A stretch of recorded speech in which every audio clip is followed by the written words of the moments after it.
Good evening, fam. This is Robert Boyd. I've got another book report. And this time it's Mozart by Peter Gay. Peter Gay was a writer who died in 2015, and he was a scholar. And he's most famous for his biography of Sigmund Freud. He was a German Jew whose family escaped from the Nazis pretty early on. I think he was under 10 when he moved to the U.S., so pretty much an American. Anyway, he wrote this short biography of Mozart, and I read it, and it's good. Mozart.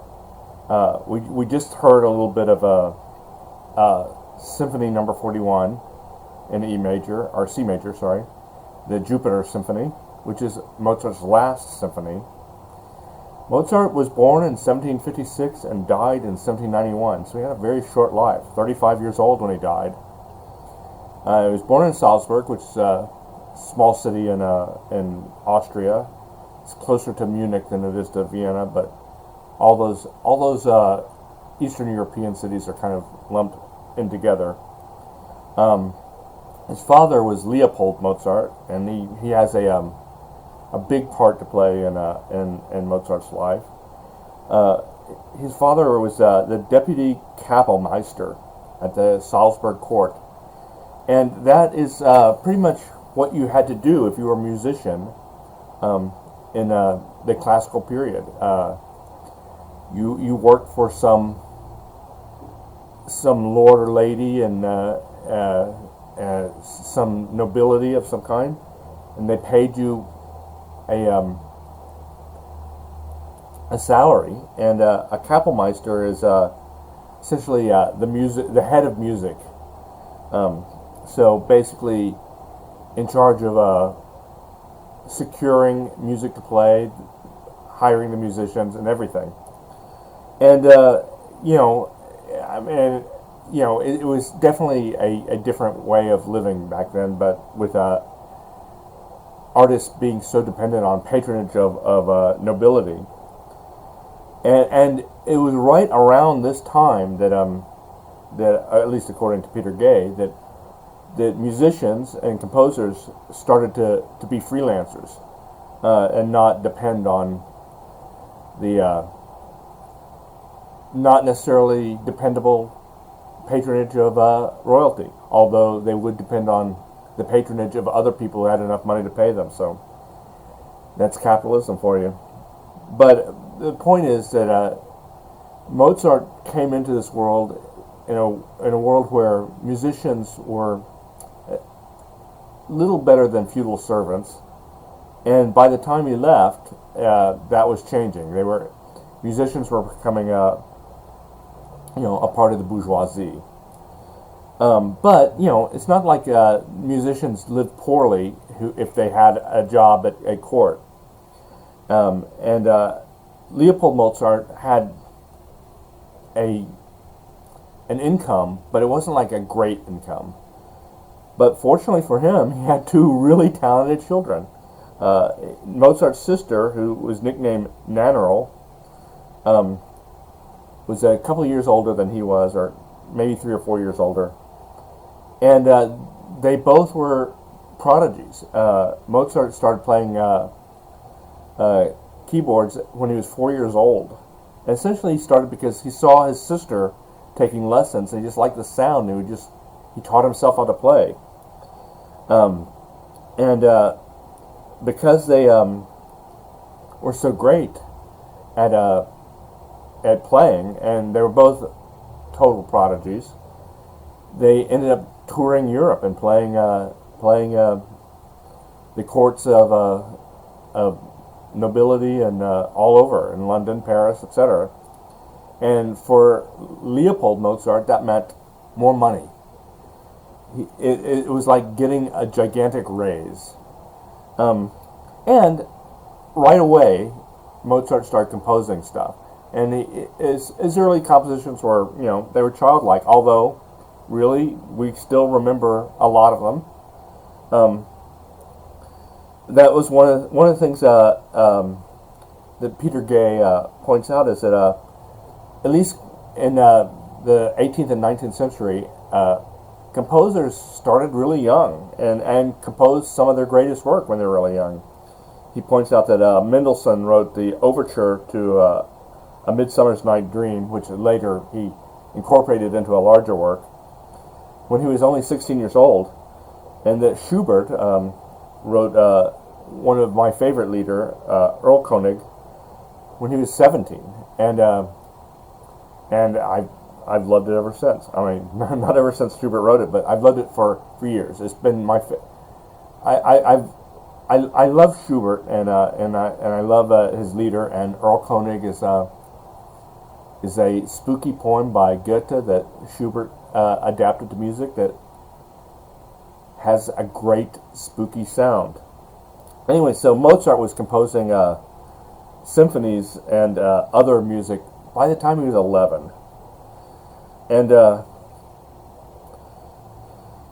as a young guy, once he got older, his work became more mature, and he got lessons from composers in Italy and elsewhere, because they were traveling around, and he had an opportunity to meet composers all over the European continent. And he met and befriended Haydn. Once he moved to Vienna, he met and befriended Haydn. And Peter Gay gets a little bit into his personal life, not a lot, but enough. And Mozart, of course, we have an idea of him from the movie Amadeus, which, well, was inaccurate in a lot of ways. But, we have this this image of him as this immature playboy, and he did love ladies, and he would write them love letters, and we have some examples of them, and I just have to read a couple.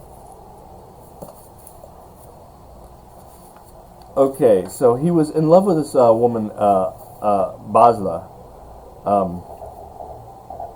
and she was, according to Leopold Mozart, she just wasn't like, Leopold wanted him to marry someone with money, and Basla didn't have any. But he's going to Munich for some work, and he writes to her to join him, and he writes, "If you have as much pleasure in seeing me as I have in seeing you, then come to Munich, to that esteemed town. See that you get to it before the new year, and then I'll take a look at you in front and behind." Then it continues, "Be sure to come, otherwise it's a shit. Then I shall, in my own high person, compliment you, put a seal on your ass, kiss your hand, shoot off the rear gun, embrace you, clean you behind and in front, pay the last penny whatever I owe you, and sound out a solid fart, and perhaps let something drop." And then Peter Gay follows that up. Basla apparently found this crude invitation irresistible. She came to Munich and traveled with Mozart to Salzburg. So Mozart was a very scatological person, and he remained at least erotically minded for the entirety of his life. Here is a letter he wrote in 1789, 2 years before he died. Faithful and ardent, in a remarkable late letter from Berlin, dated May 23rd, 1789, Mozart told his wife how much he wanted her in bed. On Thursday, the 28th, I travel to Dresden, where I shall spend the night.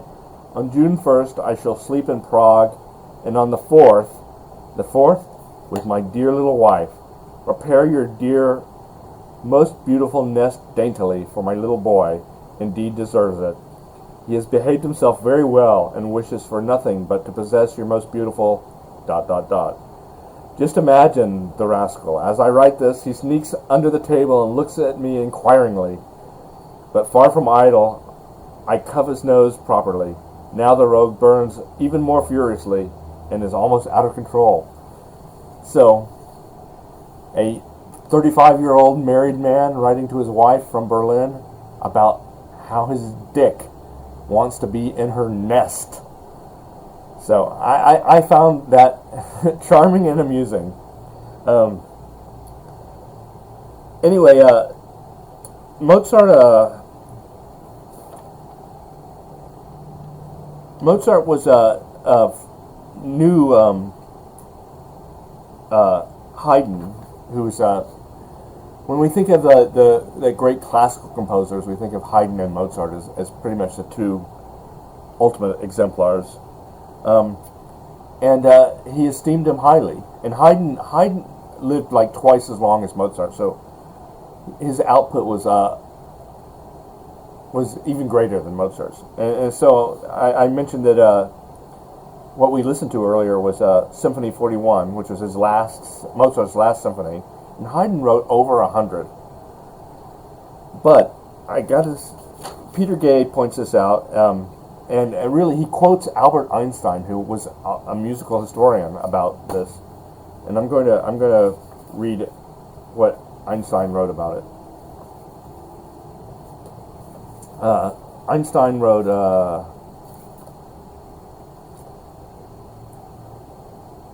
"We may characterize briefly the path of the symphony as Mozart handled the form from 1764 to 1788 as a path away from my work whose purpose was to furnish a frame for a solo performance or concertos, to one forming the principal composition, the center and climax of a musical program.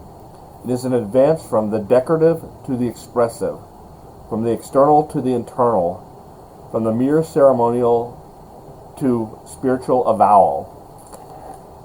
And really, you can hear that in Mozart's work. I mean, so much of his earlier work is it's not really expressive. It's not really emotional. It's just beautiful. But and when Einstein's talking about symphonies, back in Mozart's time, symphonies weren't like the major works that they became subsequently. They would be like the first thing on the program, and then you go to a concerto, like a violin concerto or a piano concerto, where a soloist gets to show off his skills. The symphony was just sort of like, light music to begin with. And Mozart's symphonies were kind of, the earlier ones, they're short. Some are as short as 12 minutes long. And they don't really have they don't have the musical oomph that we think of when we think of a Beethoven symphony or Schubert, or later symphonies like Mahler or something. And that's the difference between classical music and romantic music, in essence. And essentially, one thing that Peter Gay is pointing out and Einstein's pointing out is that as he got older, Mozart, in a way, became more of a romantic artist. The emotional content of the work was more audible, and that wasn't necessarily true with pleasant divertissements like Eine kleine Nachtmusik, a beautiful piece of music, but not really the same as the Jupiter Symphony. So anyway, many people who are watching this have probably seen the movie Amadeus, and the basic idea in Amadeus is that Salieri, also a court composer in Vienna, is jealous of Mozart's incredible talent, and that's probably not untrue, because no one was as good as Mozart, but and that Salieri poisoned Mozart, and that's why he died so young. And it doesn't seem like that's the case at all. It seems like Mozart died of some fever, and he actually says what it is, and I can't remember, but something that you would get and that they just didn't have medicine for back then.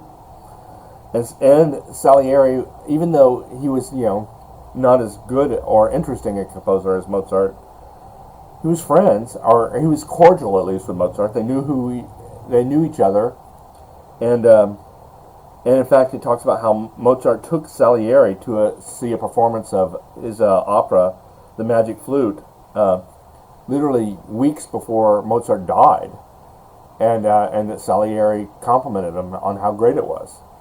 So that the story of Salieri poisoning Mozart is false.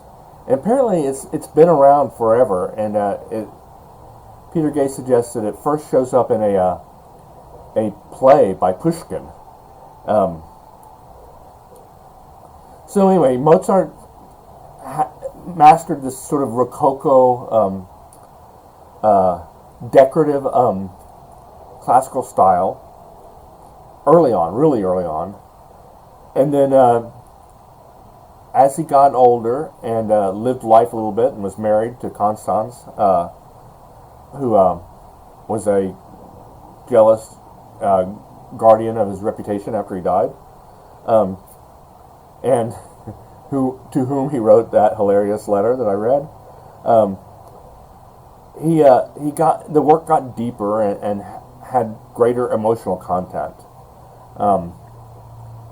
and you can hear that in his symphonies, and the later symphonies are the better ones. You can hear it in his piano concertos, which I will read a little bit. Okay, basically, Mozart is considered the person who creates the piano concerto as we think of it, just as Haydn is considered the person who creates the string quartet as we think of it. And Peter Gay wrote something about Haydn that I liked. I just want to mention this. But Haydn made something new of the string quartet. He did for the genre what Caesar Augustus had done for ancient Rome. He found it brick and left it marble. I thought that was a great metaphor. And it sort of shows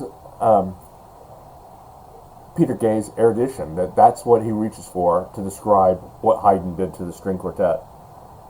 The work Mozart was working on when he died was his Requiem, and it's considered one of his greatest works, and definitely an emotional work. And it was weird because he got an anonymous commission, and this shows up again in the movie Amadeus. But in Amadeus, the commission is Salieri, but Salieri is playing a mind game on Mozart. But actually, we know who the commission was by. It was by a Freemason, and Mozart was a Freemason, so he knew it was by one of his brother Masons, but it was anonymous, so Mozart didn't know this. And this guy was named Count Walsing, and that was his MO. Is he would do these anonymous commissions to great composers, and then he would play them in his salon with his musicians, and he himself was an amateur musician, and take credit for them. So he would have taken credit for Requiem if Mozart had finished it before he died. But he didn't, and so we know that the Requiem we hear is Mozart, plus an assistant of Mozart's filled in the little bits that Mozart didn't finish, although Mozart had apparently left detailed sketches for them. So I'm going to just assume that when I hear the Mozart Requiem, I'm hearing basically what Mozart would have wanted us to hear. So, like Schubert, he dies really young, and it does make you wonder what he would have done if he kept on composing. But he'd already taken the big step away from the entertainments that he had done in his youth to a more emotionally deep work, and that's the story of Mozart. Very quick, readable biography. Biographies often are like 500 pages these days, and every little thing that ever happen to someone gets shoved in. But this one is just the right length. I don't really need 500 pages, and Peter Gay knows how to talk about music in a way that a layperson like myself can understand it. And really, he helped me understand Mozart better, and I've been listening to a lot of it before doing this book report. I hope you enjoy it too, and Merry Christmas.